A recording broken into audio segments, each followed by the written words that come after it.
Boulia is not just known for its origins in motorised cattle transport, it is also home to the mysterious Min Min light.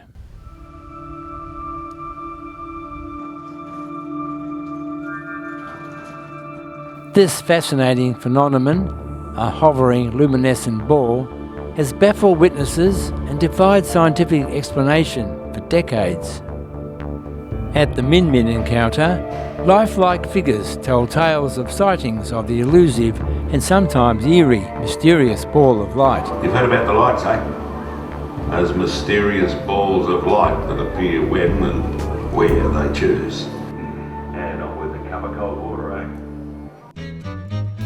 One of the many things that you will learn about at the Heritage Complex is the part that Bullia played in the development of the cattle transport industry.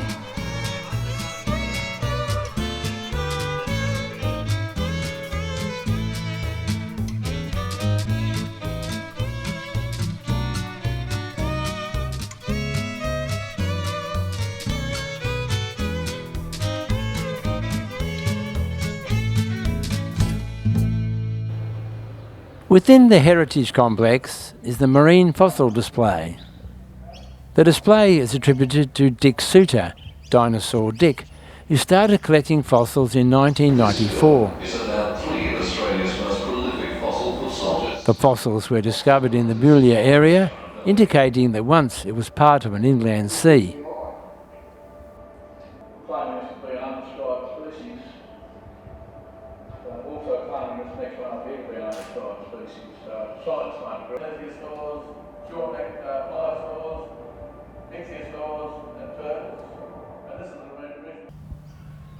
The stone house, built in 1888, houses a wealth of Boulia's history.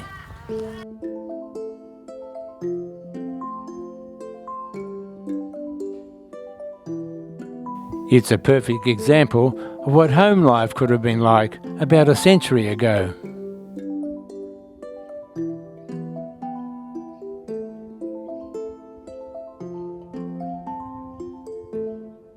Something else unique in the area are Boulia's calcareous concretions, sometimes referred to as moon rocks.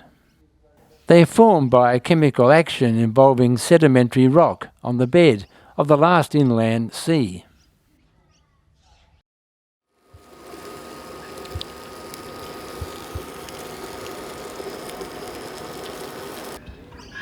The next day we made an early start and were entertained by some of the locals.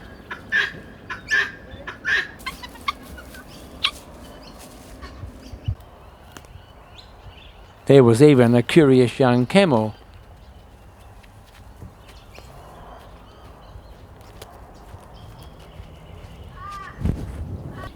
and its friend the goat. We headed out of town on the Diamantina Developmental Road before swinging left onto the Donahue Highway.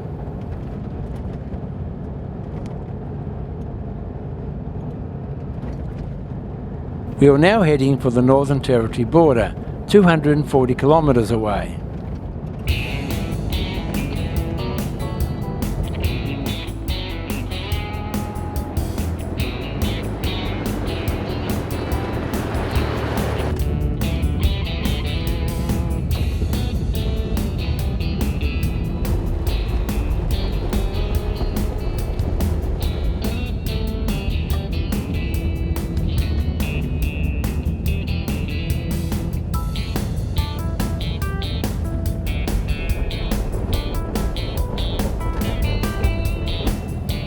Out here, the occasional short strip of made road is often for an emergency airstrip.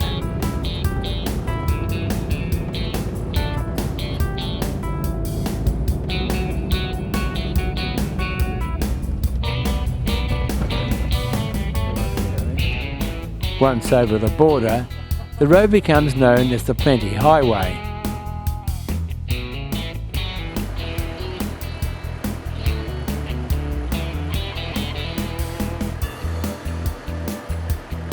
There's not much in the way of landmarks out here, so we thought this giant anthill worth a photo.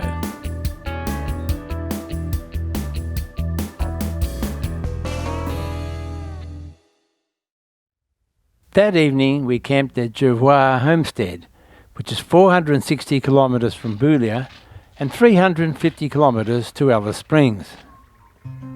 The campground is large and the owners are friendly. The facilities are basic and a short walk from the campground. Fuel is also available here.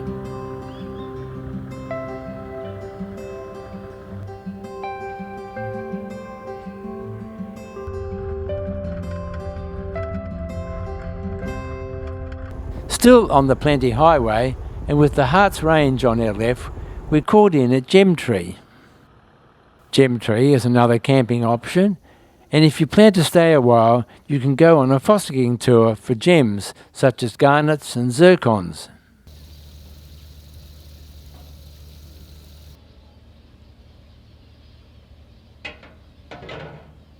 For the gem collector, there is a huge range in the shop.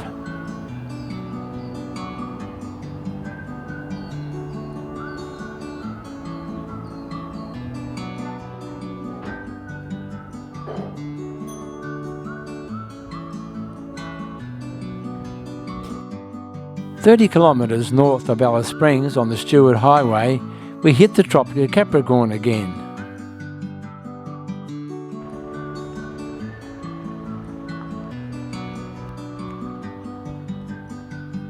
This marker was built as a community project in 1988 to commemorate the bicentenary of European settlement in Australia. Alice Springs is the third largest town in the territory, behind Darwin and its satellite city, Palmerston.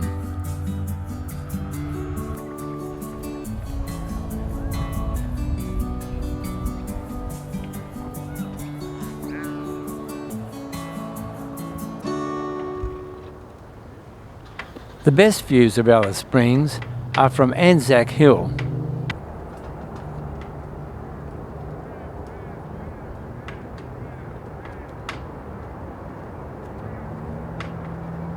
The European development of the settlement centred around the telegraph station, which was built in 1872 as part of a chain of repeater stations between Adelaide and Darwin. The Overland Telegraph Station was built near a waterhole on the Todd River, which was named Alice Springs after the wife of Charles Todd, who was the driving force behind the construction of the Overland Telegraph line. The traditional name for the area is Mapantwa, which is Arunta for watering place.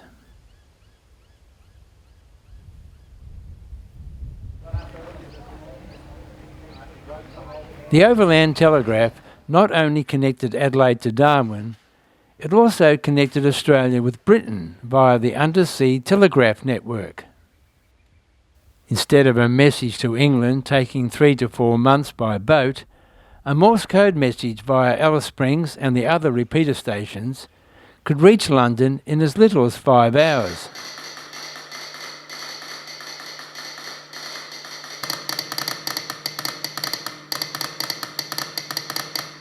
The telegraph station operated 24 hours a day and was one of 12 along the 3,000 kilometre line.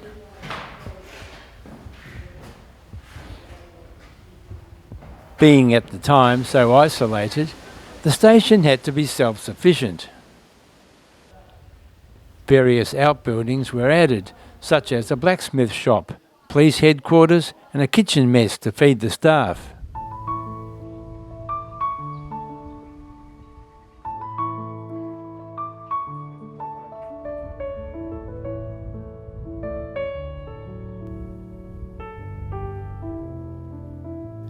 A short walk past a vantage point overlooking the telegraph station takes you to a small cemetery of 5 graves of pioneers who died between 1886 and 1901. The information board there tells of lives cut short through illness and isolation. We had been to Alice Springs a few times and experienced many of the attractions. But one place we hadn't been to was the Alice Springs Reptile Centre. Devoted to indigenous reptiles, the centre features over 100 reptiles of 30 different species.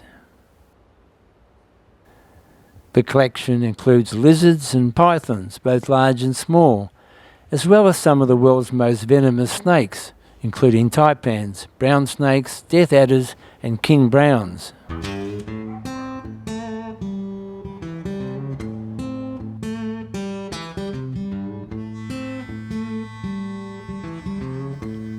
And there's a crocodile too.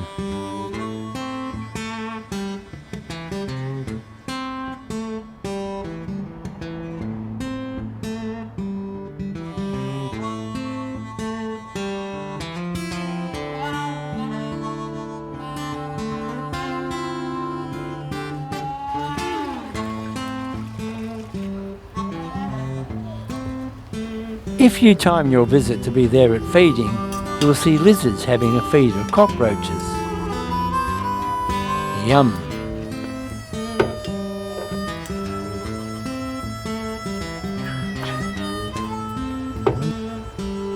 Alright, Red, that's enough.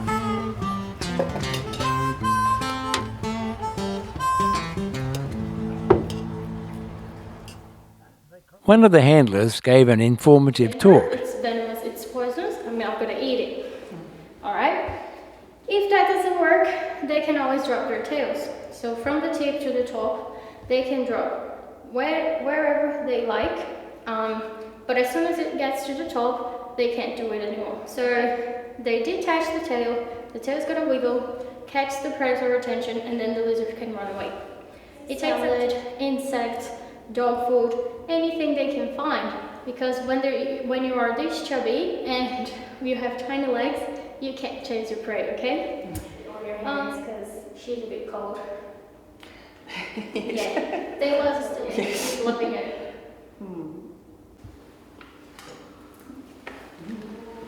And Angel is a gorgeous olive white. Okay? Cool. So, olive pythons, they are the second biggest species of snake in Australia. They grow up to 5.5 meters and they weigh up to 25 kilos. Alright? So Angel is just a baby. The venomous snakes in Australia, they don't have any ears, they can't hear you. The only way they can tell you're there is through vibration on the floor, right? And then if you see one, if you stand still, the snake's gonna lose you. It can still smell you, but if you're not threatening its life, you're gonna be fine. If you do stand still in front of these guys, they can still tell you're there, alright? These guys here, pythons in Australia, they have hip pits on their mouth, okay? Alright. That's the reason why she is hanging on my head, okay? They can sense heat. She knows I'm warm on my neck and on my face. Okay? And she wants to get warm because she's a bit cold. That's the only reason why she's wrapping herself around me in here. Alright? Cool. The highlight of the tour was being able to handle some reptiles ourselves. We were pleased to know that pythons are non-venomous. Instead of poisoning, they ambush, strike and bite their prey to get a good hold before coiling their muscular body around it and squeezing it to death. Yeah, smile for the camera. They then swallow the prey whole. Seems more interested. I was glad to get to hold Angel after feeding time.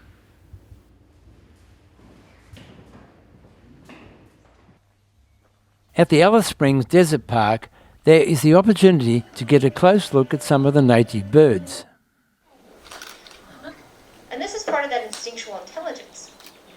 Because we didn't teach him how to do this. There you go. We didn't teach him how to do this. His parents wouldn't teach him how to do this. This is completely instinctual. By the time a buzzard gets around 4 to 6 months of age, if he sees an emu egg, he's going to try and crack it open with a rock. Notice whenever the free-flying bird show is particularly entertaining.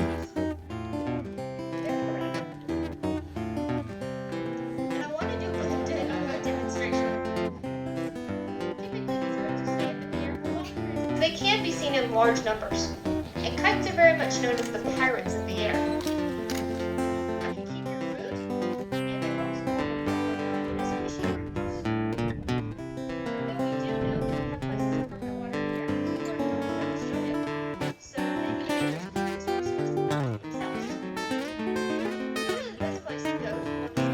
The park, which is a 10-minute drive out of town, represents 3 distinct habitats: desert rivers, sand country and woodland, along with the birds, reptiles and animals to be found in each.